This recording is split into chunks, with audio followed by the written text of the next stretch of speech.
जय श्री राधे राधे दोस्तों, आप सभी का आपके अपने YouTube चैनल अध्यात्म भक्ति में बहुत बहुत स्वागत है। आइए आज आप सब सुनेंगे कार्तिक मास महात्म्य के 24वें अध्याय की कथा। कार्तिक महीना भगवान विष्णु की कृपा पाने के लिए अति शुभ माना गया है। यह तो आप सभी भक्त जानते ही हैं। कार्तिक मास समाप्त होने के अंतिम कुछ दिन शेष हैं। कार्तिक मास के अंतिम 5 दिनों को भीष्म पंचक के नाम से जाना जाता है। कार्तिक मास के अंतिम 5 दिन भीष्म पंचक या विष्णु पंचक के नाम से जाने जाते हैं। यह 5 दिवसीय व्रत देवोत्थान एकादशी से आरंभ होता है और कार्तिक पूर्णिमा पर समाप्त होता है।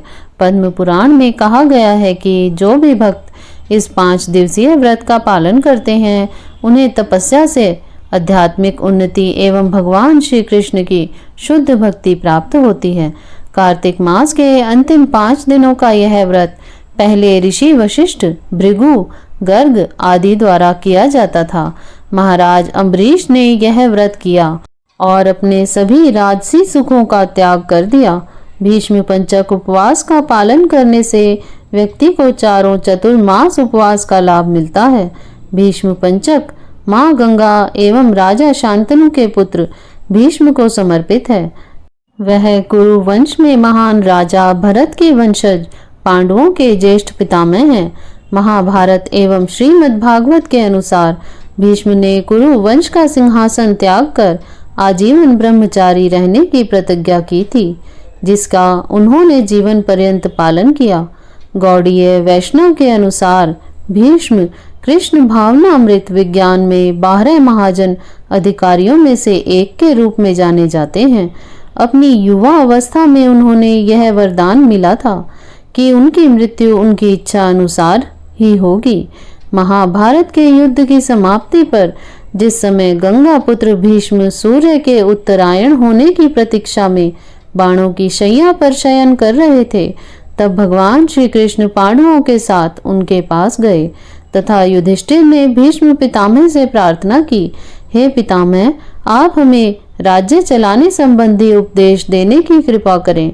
तब भीष्म ने 5 दिनों तक राजधर्म, वर्ण धर्म, मोक्ष धर्म आदि पर उपदेश दिया।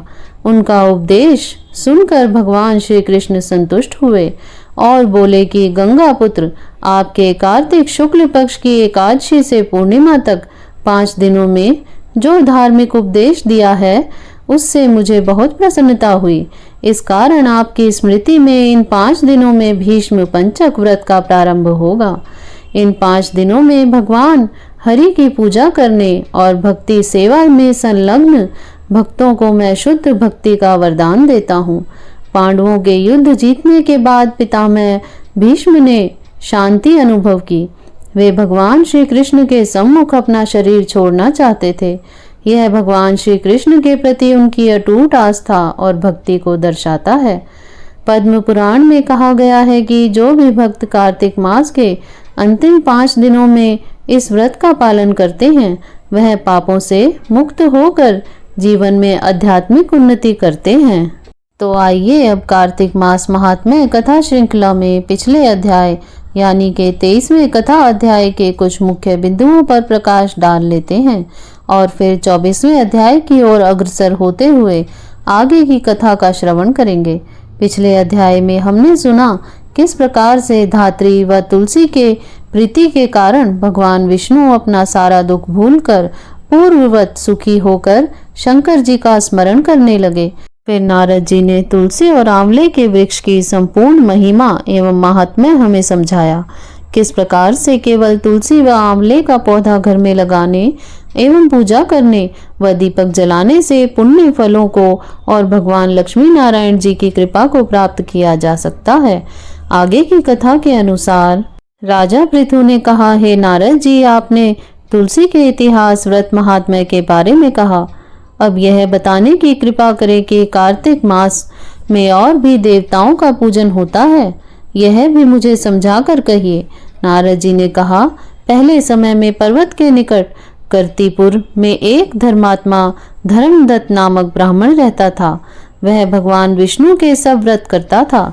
एक दिन कार्तिक मास में वह एक पहर रात शेष रहने पर जागरण के लिए भगवान विष्णु के मंदिर में हर प्रकार की सामग्री लेकर जा रहा था कि मार्ग में उसने एक बड़ी भयंकर राक्षसी को देखा, जिसके बड़े बड़े दांत, लपकती हुई जीभ और लाल लाल नेत्र थे। उसका शरीर नंगा और मांस रहित था। उस भयंकर राक्षसी को देखकर धर्मदत्त बुरी तरह से कांपने लगा। कुछ उपाय न देखकर उसने पूजा वाली थाली और जल का लोटा उसके ऊपर फेंक दिया, क्योंकि उसने भागवत नाम का जप करते हुए वह सामग्री को जल का लोटा जिसमें तुलसी दल पड़ा था उसके ऊपर मारा था, जिससे उसके जन्म जन्मांतर के पाप नष्ट हो गए और पूर्व जन्म याद आ गया। वह हाथ जोड़कर धर्मदत्त के चरणों में गिर पड़ी और बोली, हे विप्र, मैंने पूर्व जन्म के कर्मों के फल से इस अवस्था को प्राप्त किया है। नारद जी ने कहा, हे राजन, उसे इस प्रकार प्रणाम करते देख अति विस्मित होकर धर्मदत्त ने पूछा, तेरी यह अवस्था किस कर्म के फल से हुई है? तो पूर्व जन्म में कहाँ रहती थी और तेरा कैसा चरित्र था, यह सब कुछ मुझे बतला। उस राक्षसी ने, जिसका नाम कलहा था, कहा कि हे ब्राह्मण, सौराष्ट्र में भिक्षुक नाम का एक ब्राह्मण रहता था। मैं उसकी पत्नी थी। मेरा स्वभाव बड़ा ही निष्ठुर था। मैंने अपने पति का कभी भला नहीं चाहा, ना उसे कभी अच्छा भोजन और ना मिठाई ही खाने को दी। मैं प्रतिदिन उससे लड़ती झगड़ती रहती थी। मुझे इस प्रकार की झगड़ालू देख तथा नित्य प्रति की कलह से तंग आकर मेरे पति ने दूसरा विवाह करने का निश्चय किया। यह सुनकर कि मेरा पति दूसरा ब्याह कर रहा है, मैंने उसके ब्याह से पहले ही विष खा अपनी आत्महत्या कर ली। मेरी मृत्यु के बाद यमदूत आए और मुझे गदा से मारते हुए यम के पास ले गए। यमराज ने मुझे देखकर चित्रगुप्त से पूछा, हे चित्रगुप्त, इसने क्या कर्म किया है? जो भी कर्म इसने किए हैं उसका फल इसे भोगना होगा। कलहा ने कहा, हे ब्राह्मण, चित्रगुप्त ने यमराज से कहा, इसने अपने जीवन में कोई भी अच्छा काम नहीं किया। यह अपने पति को सदा खराब भोजन देकर आप अच्छा भोजन खाती रही, इसलिए अब यह विष्ठा खाने वाली होगी। इसे अब सुअरी का जन्म दिया जाए। चूंकि यह अकेली ही पाक के बर्तन में भोजन करती थी, इसलिए यह अपने बच्चों को खाने वाली बिल्ली होगी। इसने अपने पति पर क्रोध करके आत्मघात किया है, इसलिए यह प्रेत योनि में जाएगी। अब आप इसको अपने दूतों द्वारा मरुस्थान में भेज दीजिए। वहां पर यह बहुत दिनों तक प्रेत योनि में रहकर फिर यह पापिन अपनी तीनों योनियों को भोगे। सो हे ब्राह्मण, मैं 500 वर्ष से प्रेत योनि में हूँ और भूख प्यास के कारण नित्य दुखी रहती थी। एक दिन भूख से तंग आकर मैंने एक वैश्य के शरीर में प्रविष्ट हो गई। उसके शरीर द्वारा मैं कृष्णा और बेणी के संगम पर इस देश में आ पहुंची। एक दिन भगवान शंकर व विष्णु जी ने मुझे बलात् उसके शरीर से बाहर निकाल दिया। फिर मुझे आप दिखाई दिए। आपके लोटे में तुलसी जल का छींटा मेरे ऊपर पड़ा, जिससे मेरे सब पाप नष्ट हो गए। हे द्विजोत्म, अब आप मुझे यह बताइए कि आगे होने वाली तीनों योनियों में और इस प्रेत शरीर से किस तरह मेरी मुक्ति होगी। धर्मदत्त ने कलहा की बात सुनकर उसके पिछले कर्मों और वर्तमान अवस्था को देखकर बड़ा दुखी हुआ। उसका दुख देखकर उसका चित्त पिघल गया और उसने दुखी भाव से कहा। तो इस प्रकार से कार्तिक मास महात्म्य के 24वें अध्याय की कथा पूर्ण हुई।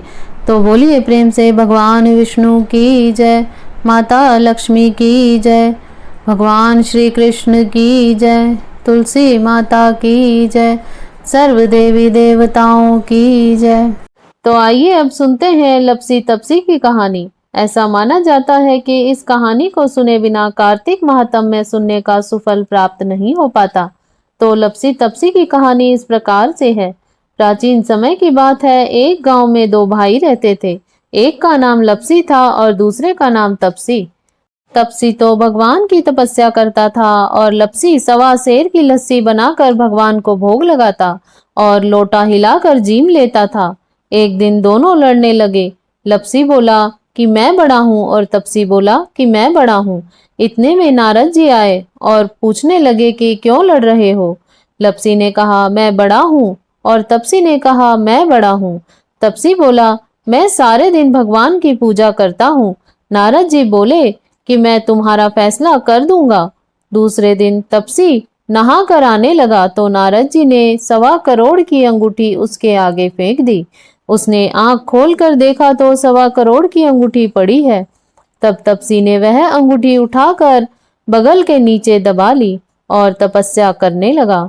लपसी सुबह उठकर नहाकर 1.25 सेर लस्सी बनाकर भगवान को भोग लगाकर लोटा हिलाकर जीमने लगा। इतने में नारद जी आए और दोनों को बिठाया।